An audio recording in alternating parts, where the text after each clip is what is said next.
chaque saison, nous devons comprendre donc quel est donc le plan de Dieu avec le Saint-Esprit. Qu'est-ce qui peut pousser un homme, un enfant de Dieu à se renfermer sur lui-même? Combien de personnes prient Dieu, mais sont renfermées?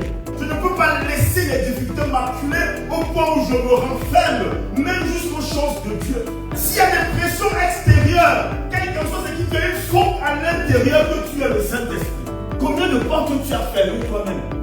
Mais la Bible dit, la bonne nouvelle, c'est que Jésus, malgré que la porte était fermée, est entré dans la maison. Chaque jour de ta vie, là où il y a des blocages, là où il y a des questionnements, des interrogations, Jésus a les réponses pour ces questions-là. Laisse donc Jésus pénétrer, vivre, partager les pressions extérieures avec toi. Bien-aimé, rechercher la paix. C'est quand il y a la paix qu'on peut avancer. C'est quand il y a la paix qu'on peut même se projeter dans l'avenir. C'est quand on a la paix qu'on peut avancer avec le Saint-Esprit. C'est quand on a la paix qu'on peut voir l'horizon. Parce que tu es animé du Saint-Esprit. Tu ne penses qu'avec le Saint-Esprit. Tu n'agis qu'avec le Saint-Esprit. Tu ne pries qu'avec le Saint-Esprit. Tu n'adores qu'avec le Saint-Esprit. C'est le Saint-Esprit qui enlève le doute dans ton cœur. C'est le Saint-Esprit qui met en toi les conditions les plus profondes pour que tu ne te relâches pas et que tu n'abandonnes pas, même si tu vois le contraire. C'est important pour toi que le Saint-Esprit te guide. Thomas était avec Jésus chaque jour quand Jésus-Christ faisait des miracles. Amen.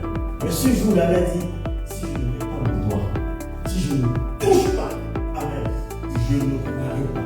Thomas manifestait en lui toute la négation qui peut exister dans la croyance. En écoutant la parole, le Saint-Esprit étend nos limites.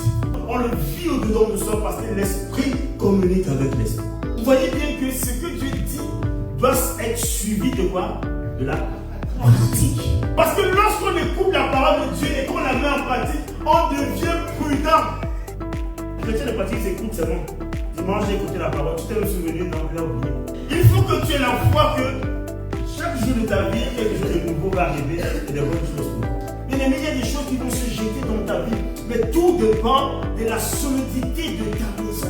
Mais bien aimé, si tu es bien fondé, tu vas rester solidement enraciné en Christ. Fonde tout sur la parole et fais tout la même pratique. Les vents vont souffler, la tempête va arriver, tous les torrents vont venir se déverser sur cette maison, mais elle sera solide parce qu'elle a reçu une parole comment? Solide.